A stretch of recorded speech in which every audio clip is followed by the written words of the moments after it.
Welcome, fellow armchair generals. This is Gamer 1745 here with my continuing playthrough of Hearts of Iron 3 with Black Ice 8.6. Okay, as you can tell, Britain has surrendered at least in the mainland, and we've gone through the surrender status of some of the islands. So we are going to now, or going to continue to shift around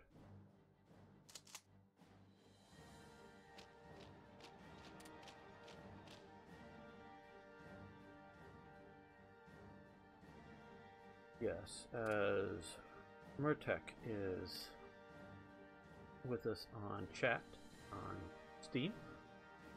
No, Twitch, sorry. We are heading towards America is the big goal here. Brazil has been puppeted, so we are going to shift some light forces here. We might get this going now. What? Mountain headquarters at what?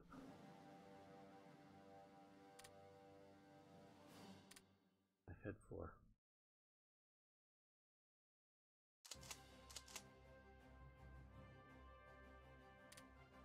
Bolivia.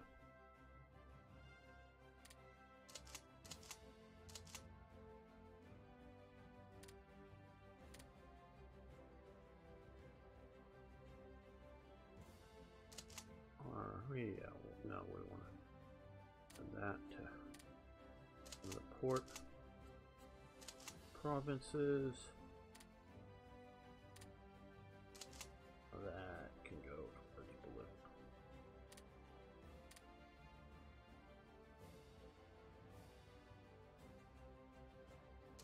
Okay, pick some of these guys up.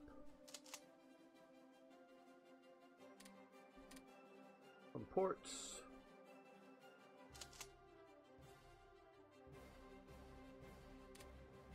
And you over here.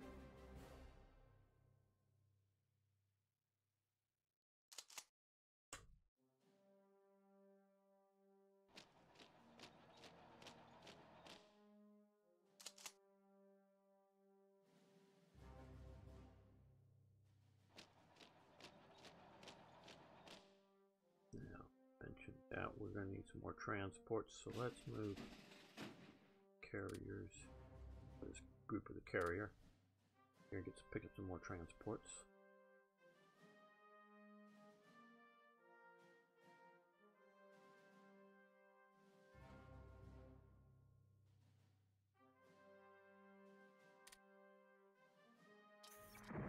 So we have control of the Mediterranean. We're a global military power. We've lost continental.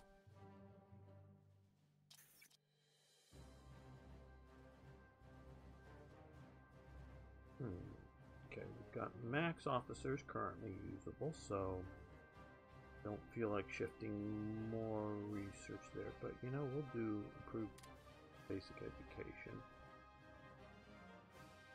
And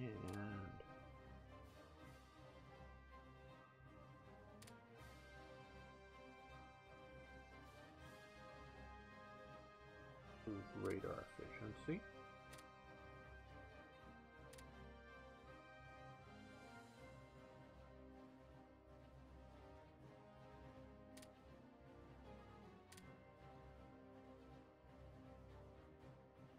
Go.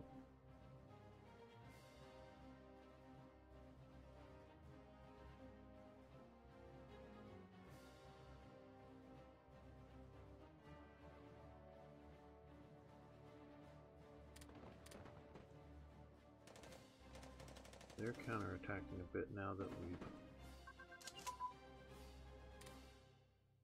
removed some of our better forces here.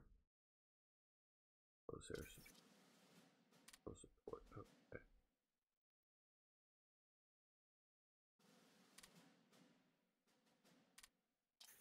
Carrier types. Start research there. Broadcasting event. That is also useful. Now, oh, and what is tank radio communication?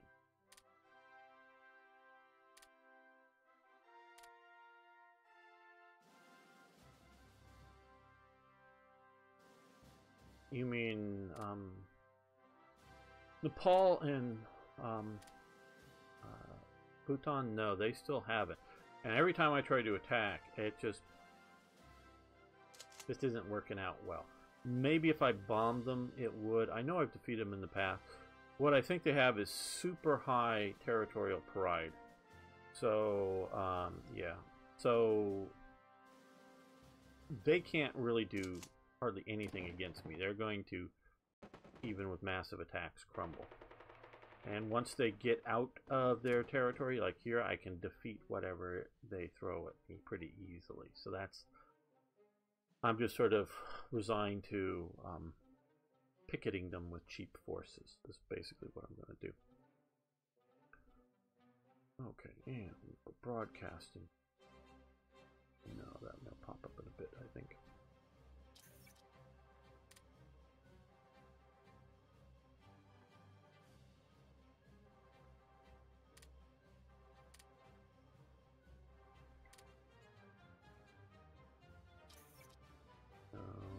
We bumped up because of that.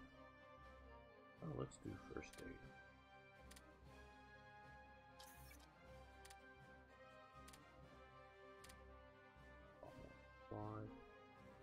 We have production.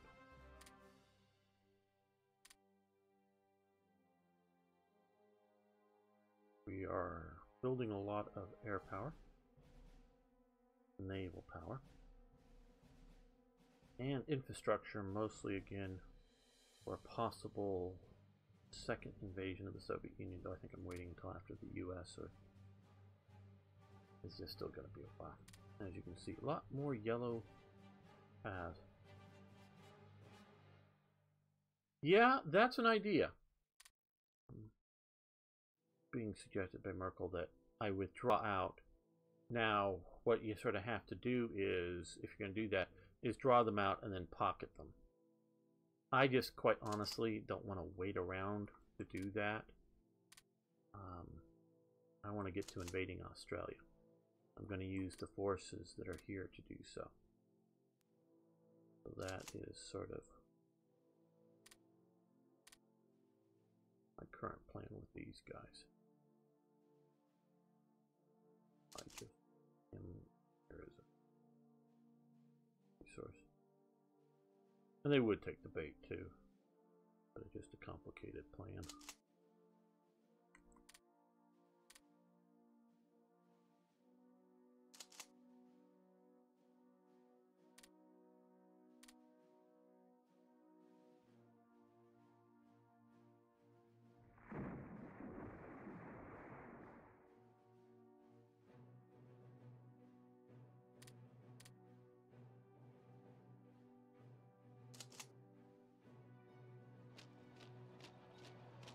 Some of the remainder forces.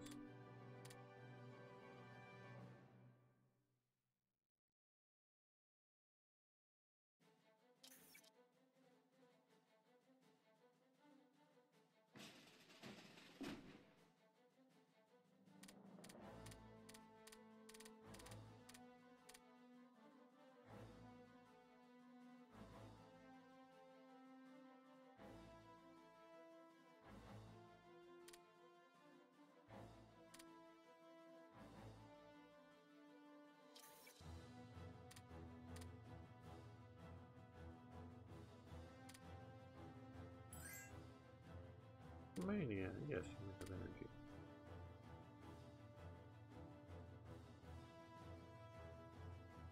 Actually, you know, Merkel, it was, I think, last week or so, I binge watched the full 20 hours of it. I was sort of reluctant to watch it when it first came out because I have low expectations of what we generally call Hollywood for a few things. One was in sort of two aspects: how I would interpret the history. I know it's an alt history, but how I would interpret the history on things.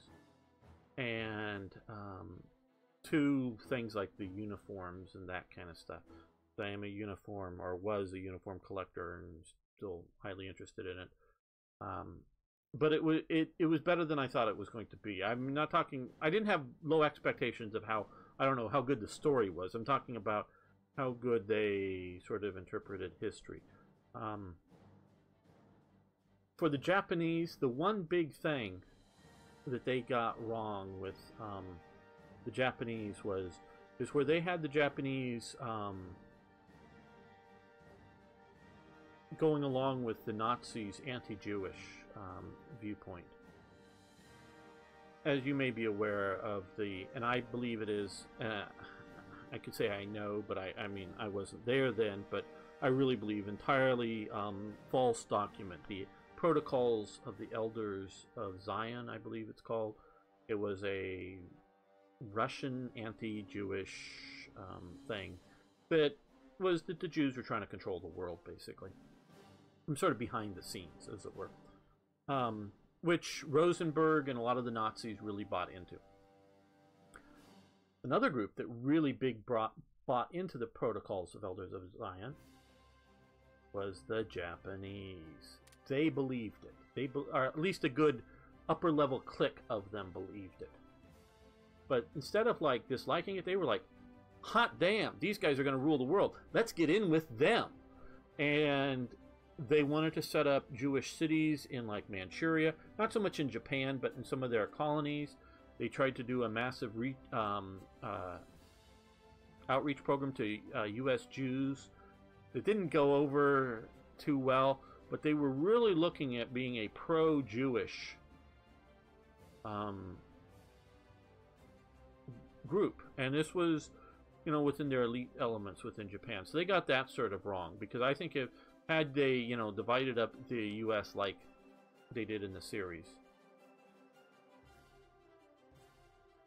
And so had they done that, I think they would have offered Jewish sanctuary as an official policy, and have the Jews openly or secretly or whatever flood into the West Coast for their financial, business, and scientific and other sorts of perceived abilities. Japan wasn't going to let them rule Japan in any sort of way, but they wanted them to not necessarily be puppets of Japan, maybe somewhat within Japanese territory, but within the rest of the world. If they were going to sort of rule behind the scenes, great, we'll be part of the clique that supports them, if you will, with, you know, Japanese arrogance of they were going to dominate their sphere, but they were going to be part of it. So this was very much an element of Japanese thinking. So I don't think they would have bought into some of that. So that's one area where I disagreed with what was going on. On sort of the uniform front, I think we a lot of the sort of, and I understand that there's supposed to be badges and things that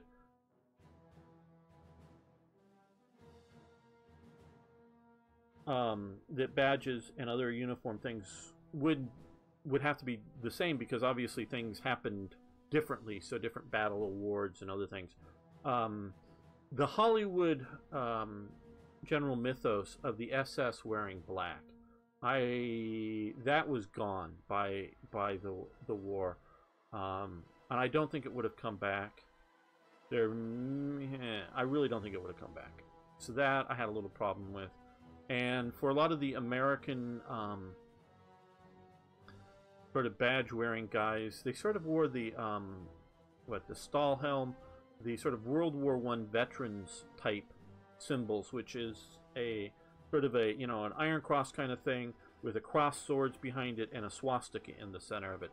The art department for the movie series, at least I haven't read any of the books or anything, picked up on that and used that motif a lot in the American.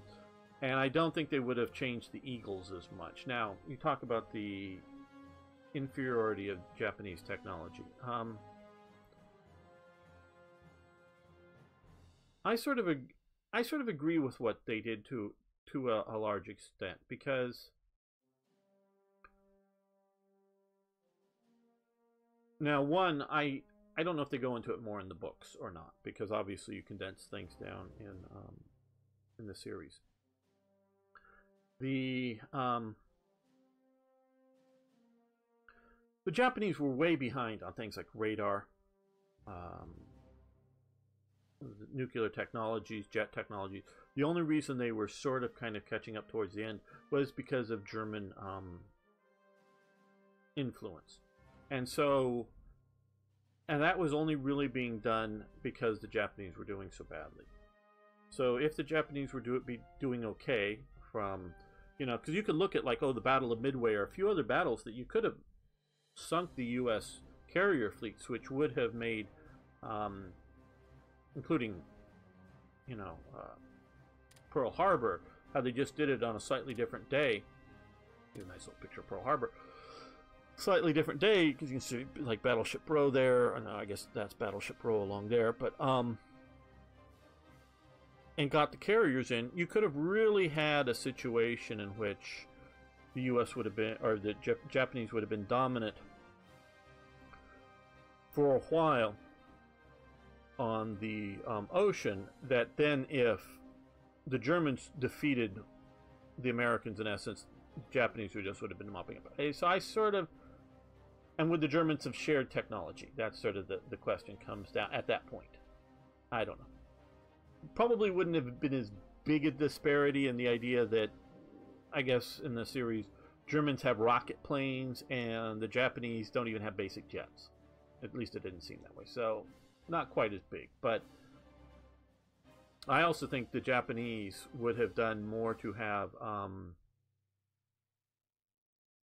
American collaborationist troops than what we see in the thing. Now, the other thing that was totally on both series was the idea that Japan and Germany are occupying America. And I know that's sort of a basic premise.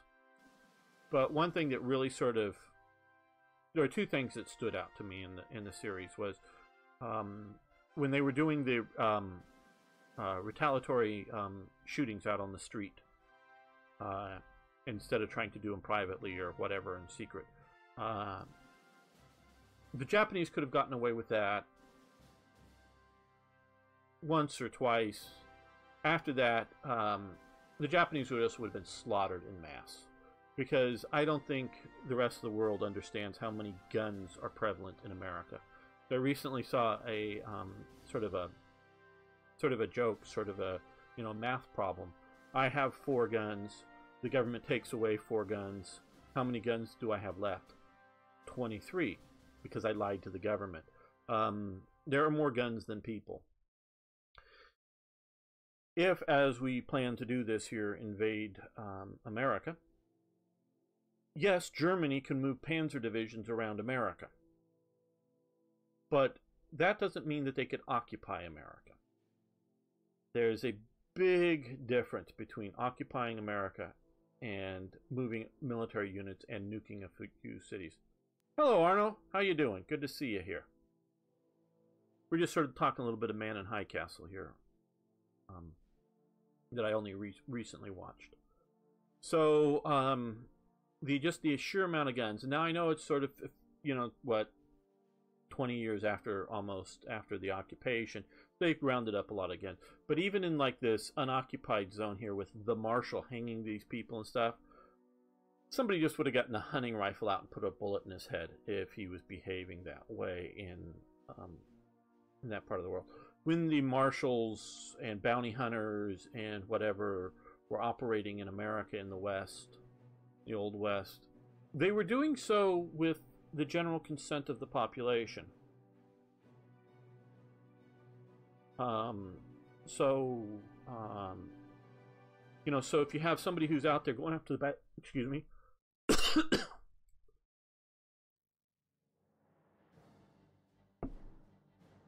yep, more guns, more safety. Hello, Oakman and what's the oh, Gigawing? I'm sorry.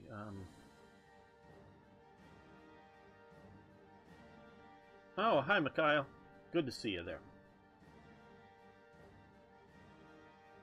Thank you very much, Oakmon.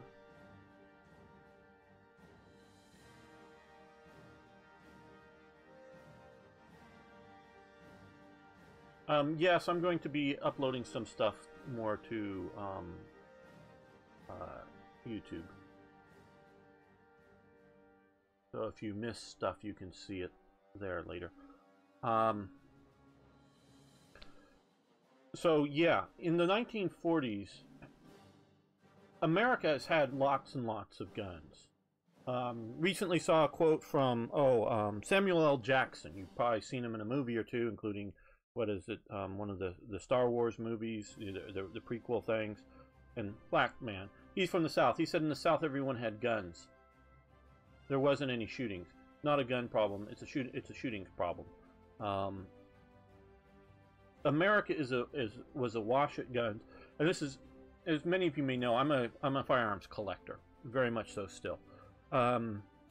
Before World War II, there were a plethora of caliber types in America that included a lot of muzzle-loading type Civil War era type guns that were still in use during up to the World War II, common use, and then a lot of the early cartridge types. A lot of them are rimfire cartridges as opposed to a centerfire cartridges, and they're just everywhere. Everyone had guns of all kinds, and it wasn't until World War II and the needing to make massive amounts of ammunition for the war effort did they stop making a lot of those cartridge calibers commonly. And so a lot of those guns have sort of dried up because no one can use them because the bullets are really no longer available. Some are starting to come available again for cowboy shooting.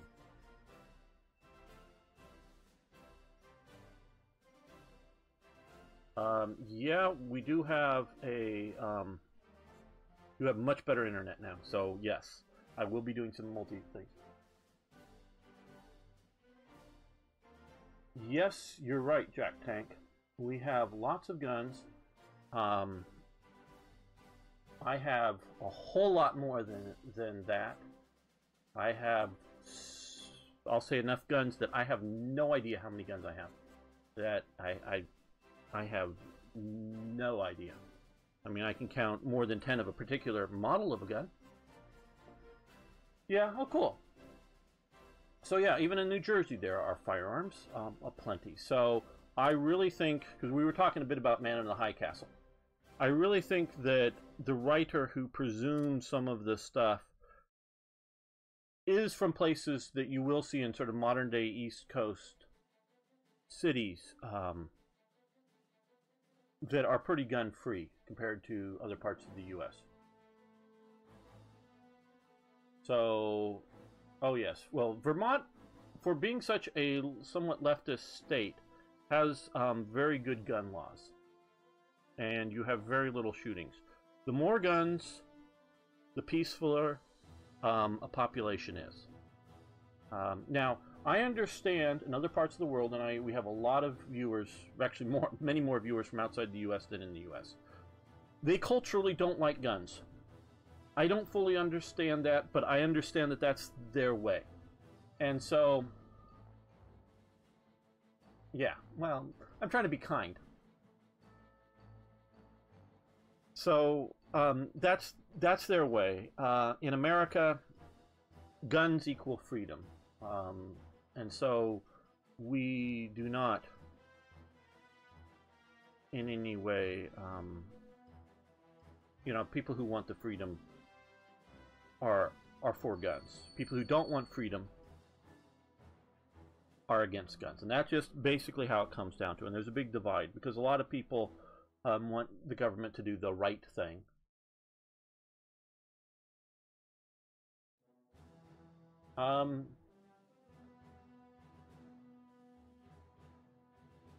Now, okay, I know we got to get back to the episode here soon, but on Bernie Sanders being a communist. I don't trust him. Okay? I know he says he's a Democrat socialist. But that's different than a social democrat. I don't know if people understand that. A Democrat socialist believes in communism, people. They just believe in getting there through non-revolutionary means. Okay? Over the generations. Okay? That's what they believe. That is different than the communists that are revolutionaries, that want to overthrow and put in, you know, a Marxist-Leninist government by violence. I don't trust Bernie Sanders to say what he truly believes, because when he started out being in politics, we were still fighting the Soviet Union. He went to visit the Soviet Union, and if you had come out and said you were a communist then, you would not have been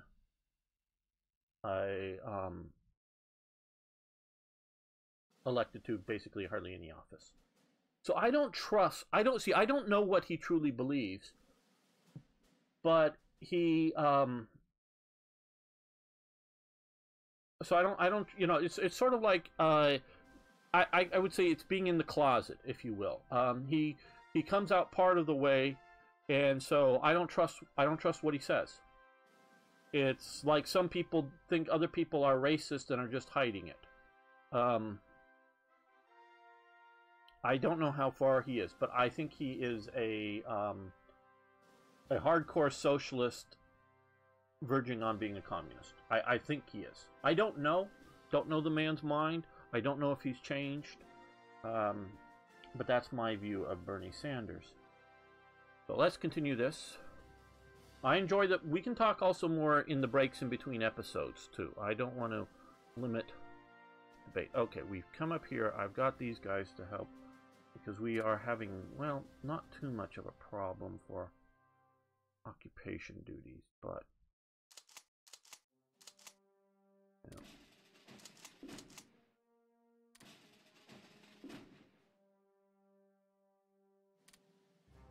We'll just transport those two up there. Now, are we at war?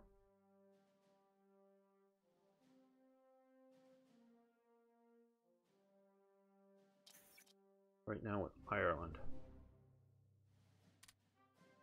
No. Okay. And Italy's doing us help by influencing. Oh, we can get another flotilla here. We'll take that.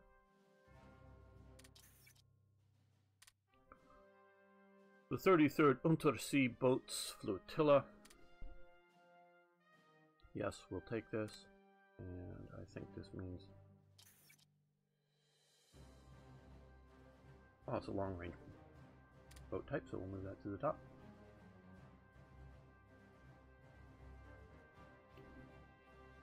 Yes, well, black rights, equal rights, truly equal rights, as opposed to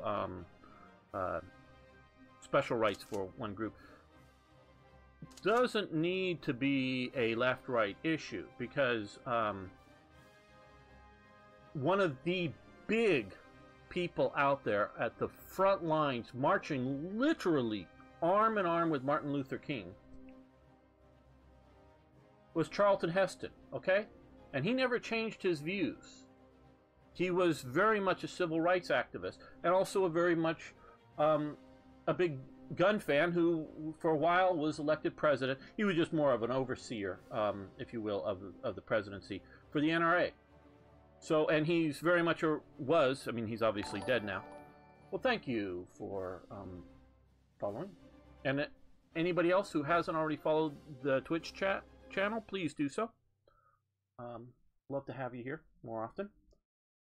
So, just because you are protesting bad behavior of you know, for the civil rights, does not necessarily make you a left or right person, right wing or left wing or something like that. And so, to me, that's sort of neither here nor there. In that, yeah, but so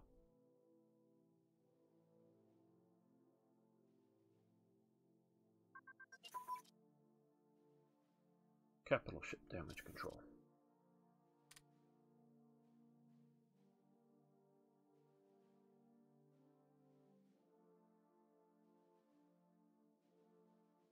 Well, and you know, people are expressing their political viewpoints and such. Here, I know I don't have all the answers politically.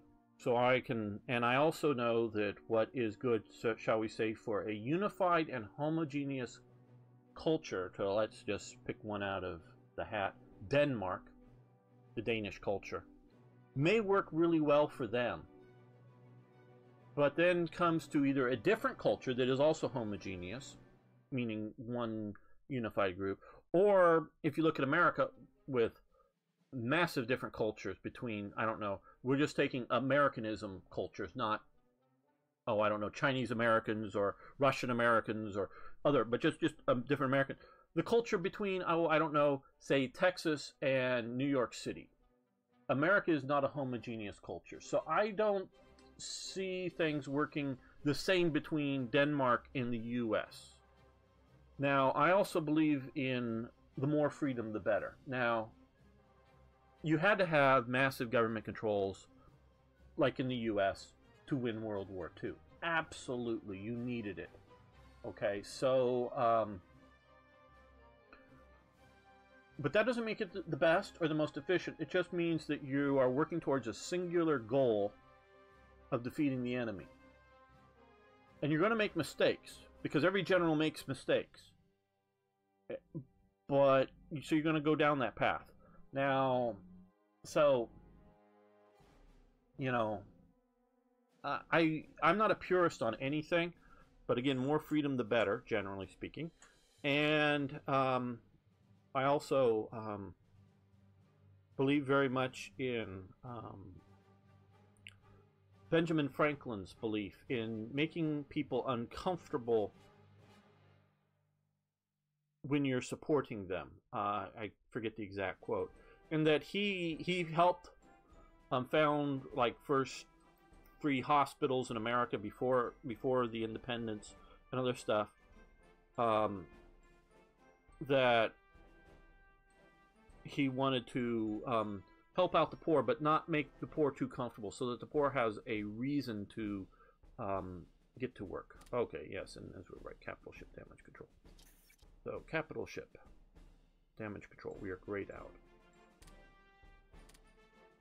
Airborne unit training, which is very important because airborne units can be very critical.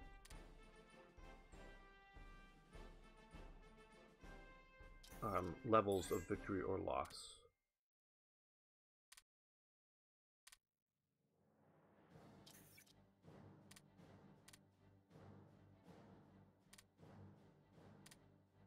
Vichy France, good.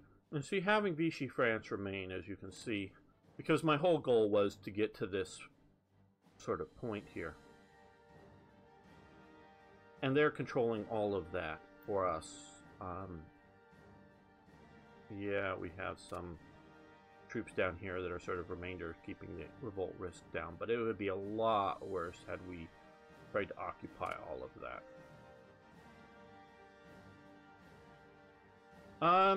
You mean Hearts of Iron 3 or 4, Jack Tank?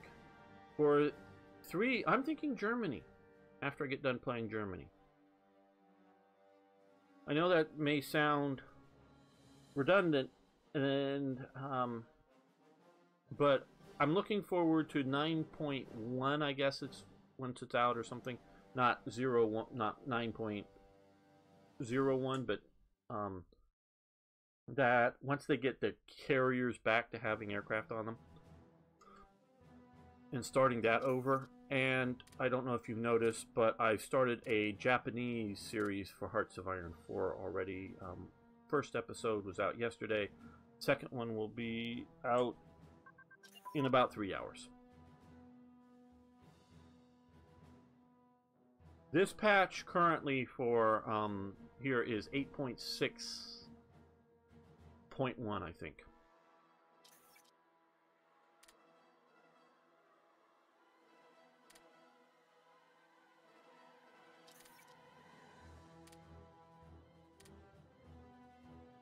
So that's sort of why, and the reason I sort of want to play Germany again, well, the main reason I want to play Germany again is Revolverheld, the guy, my friend who makes German graphical augmentation, has done so much work on improving Germany, including making a bunch of scripted Allied invasions in different parts of the world. And I sort of want to fight that. I'm very much not looking at the code, so I don't know like when they're going to happen or where they're going to happen in any real detail. I talked just vague conceptually with him. He's done all the work on it, but some of the sort of planning of it, early stages.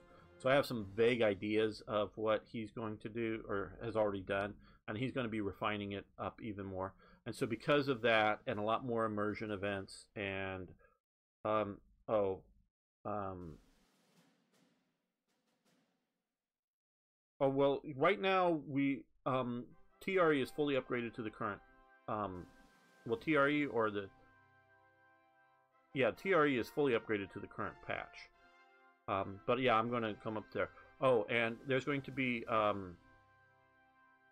haven't really announced this much at all, but I guess I can say here some expansion coming for TRE, some new events for Hearts of Iron 3.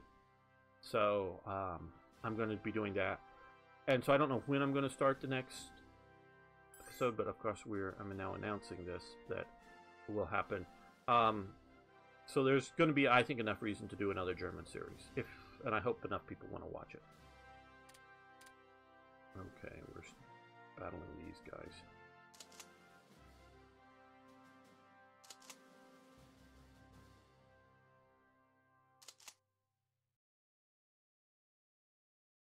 TRE Third Reich events. My main mod.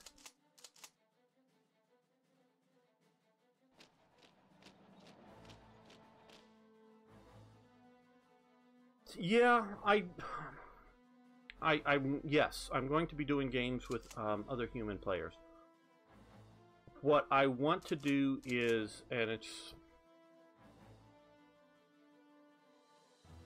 mostly for me, it's been a scheduling situation because I want to make it scheduled, and I want to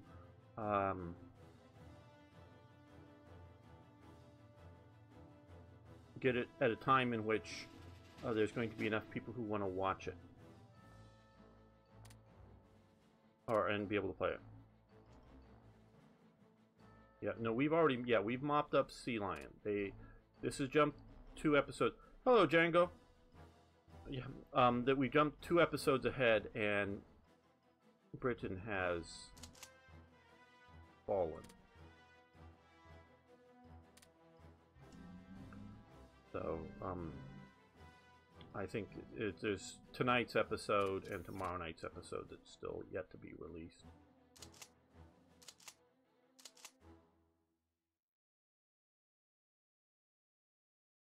So we are sort of mopping up here,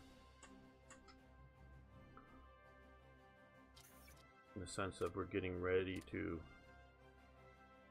Yeah, well, some Sundays for me are bad.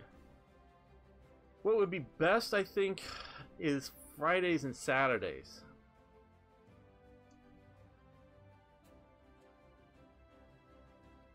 Does it appear that I'm lagging much? And that's maybe more of a stream thing? Zooming in and out? To me, it's being fairly responsive.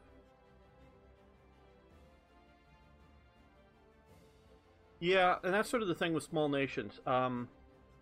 There's definitely, shall we say... I'm going to leave these guys sort of...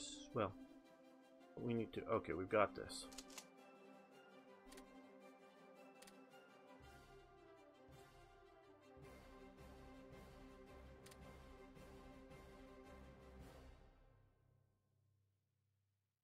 Yeah, because I'm doing a fairly decent...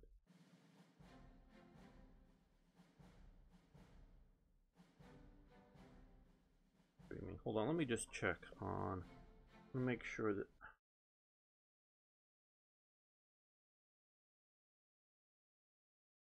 turning something off here.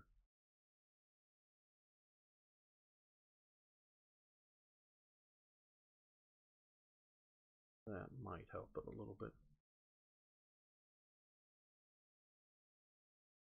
As I was saying, with small nations, there's definitely an interest in watching from people that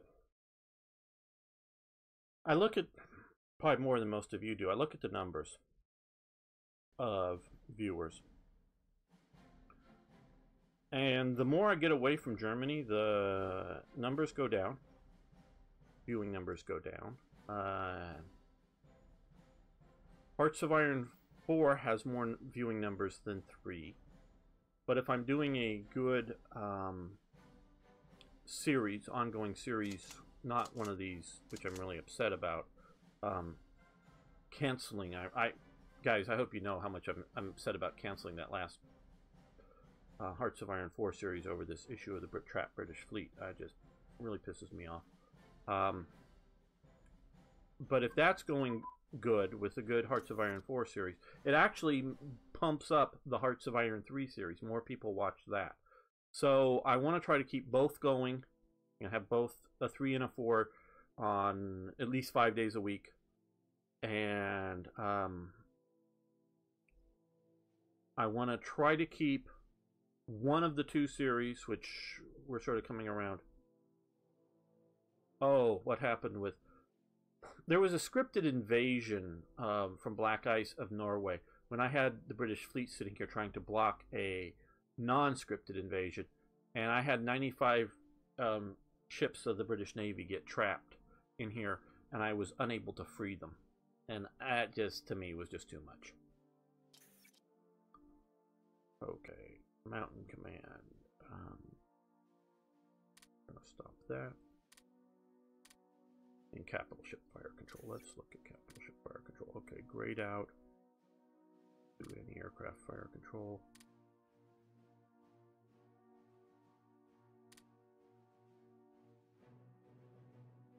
Yeah, so that to me sort of killed it. That's why I'm starting a Japanese series.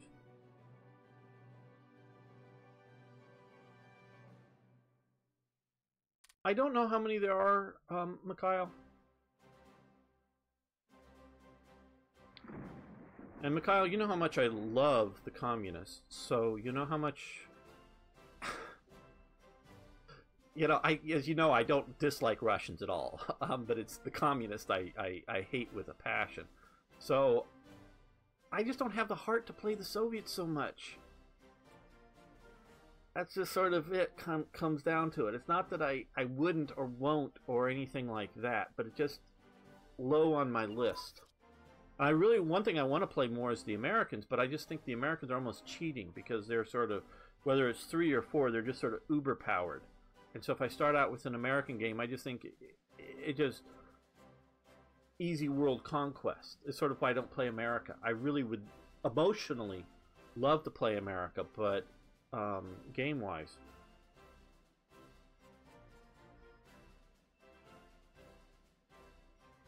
I'll keep USSR in mind.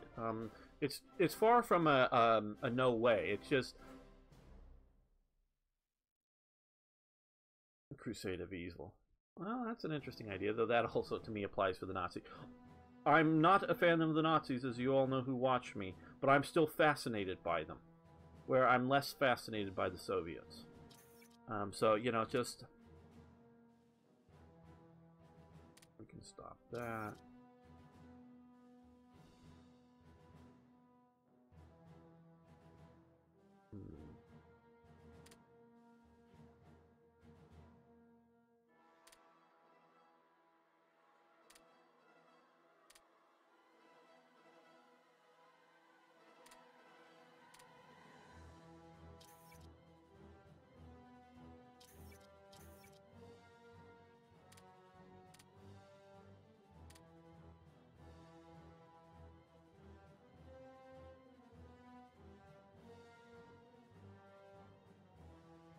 Okay, guys, now, I've been talking a bunch here, but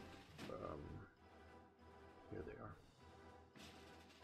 Got this invasion fleet here. Let's come back here and rebase. And we now have ships here. Good, so we can get these guys off. Okay.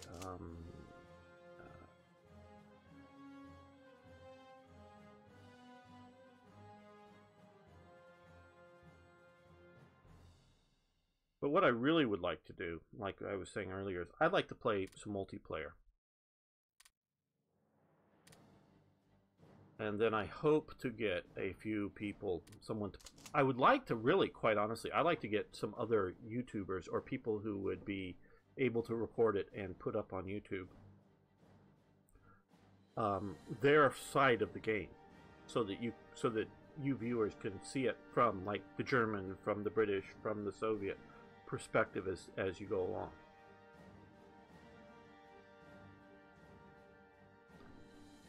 That's what I would want to do the most, quite honestly.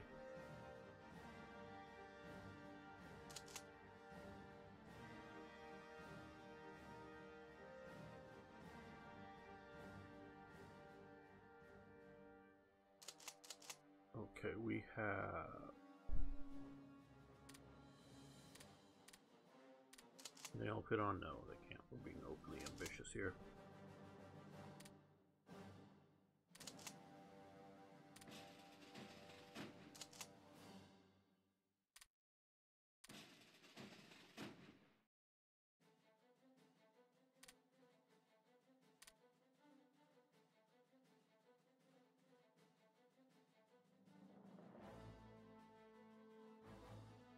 No, there is no, at least I've not seen any capturing the British fleet with events. France would be interesting. You saw the, if you watched the last British series, my attempt to hold France as Britain, which failed miserably. Something I've sort of wanted to do. I want to create a mod called the French Follies, and which is a mod for French events that would detail the sort of what was going on with France at that time. But I guess that could come down to there's just so many things like that that I want to do.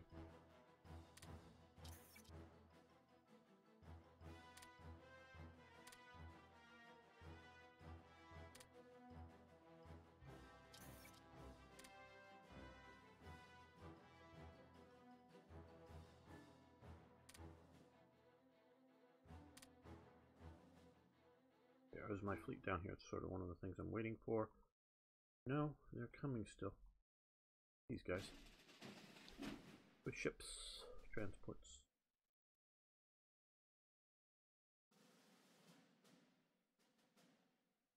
What I'm going to try to do here is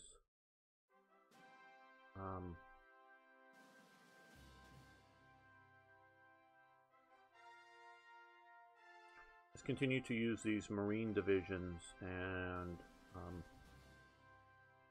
other, you know, light units here to take through to Greenland, and then use heavily the SS divisions that we used in Britain, and some of the other ones come in and pound into the United States. But it's going to take a little while to get them there.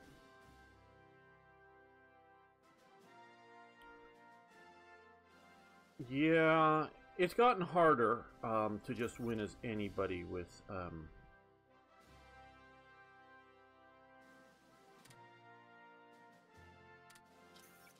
Hearts of Iron 4. But I'm not going to dispute the general fact.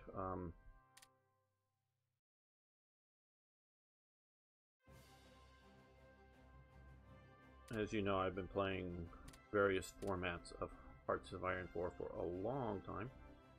Okay, good. A lot of headquarters are now available.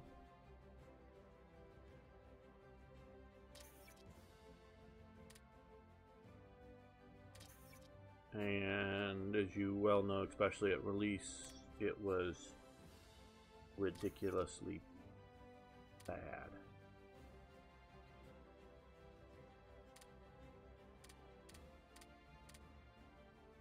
So this next DLC is looking promising. If you've been looking at the different traits for military leaders, different event and decision type things that I'm going to have to recode a bunch of stuff to handle. Back, yes, okay. We need to do here is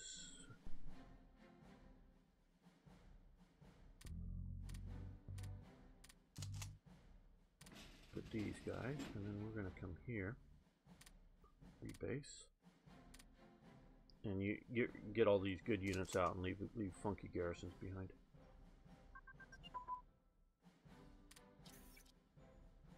Got pilot training right. Am I right? Oh, cast pilot now. Yeah, there we go. There we go.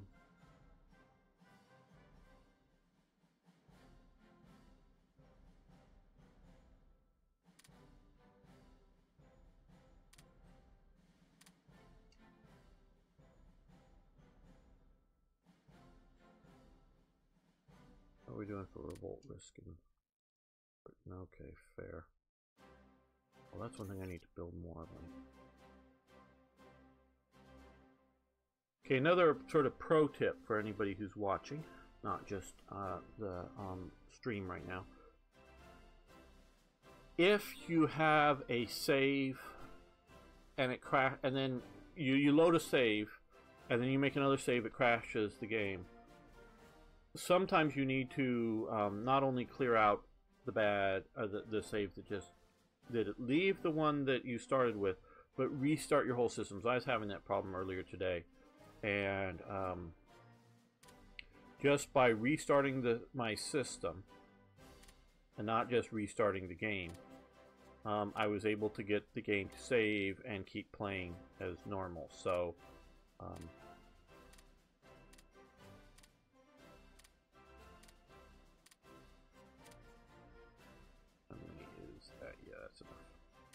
Occupy Britain.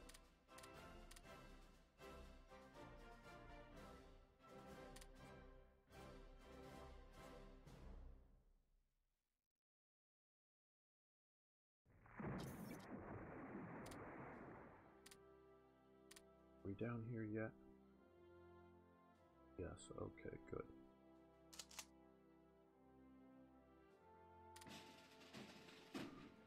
Yeah, well,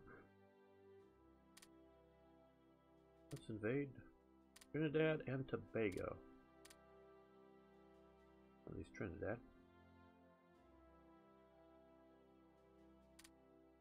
Or Georgetown. Georgetown. We're gonna scrap that. Go after Georgetown. I know we have the Dutch colonies, but I'm more worried about getting rid of these air power units by invasion.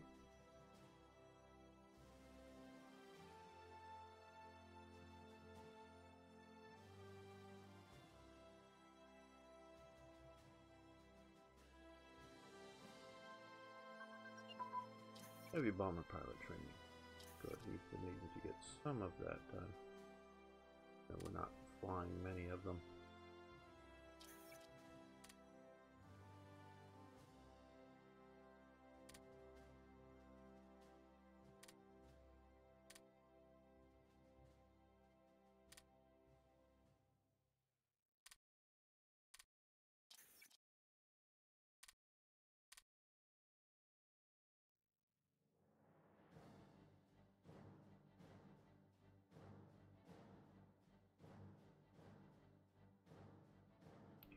I understand your feelings about Paradox and what happened with all of that. I am not going to say you are wrong in that Hearts of Iron 4 was not ready to be released, and for pricing, I don't know. I can't tell you what it costs to build the game. Oh well, no, just yes, they can have. What do they want? Yes, you can have some submarine mods. So I entirely understand your feelings.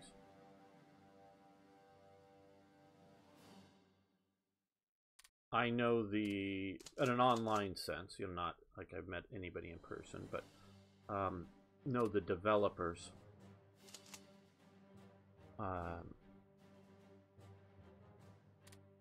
The guys who program the stuff, which are responsible for it, but they are not responsible for the pricing or the policies, and I don't believe they're responsible for when the game was released.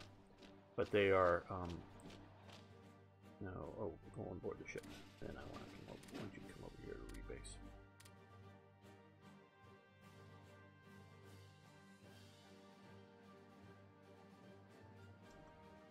Now, if you had bought, which I actually did, bought the expansion pack, whatever they called it, that was supposed to be for 2 DLCs. This is to tell you how greedy the company is. If you bought the up until just like, what, 2 weeks ago or 3 weeks ago, if you'd bought the expansion package, it was supposed to have 2 DLCs in it. They've included 4. So not only the first 2 that's been released, they're going to include the next one and the one after that. So they've included 4 of them for the price. Though once they announced that, they had already shut it down the day before, so no one else could buy the stuff. Well, I'll tell you what, guys. I totally agree about buying a finished game that you don't have to buy in pieces, but that is not, I guess, the way Paradox wants to do things.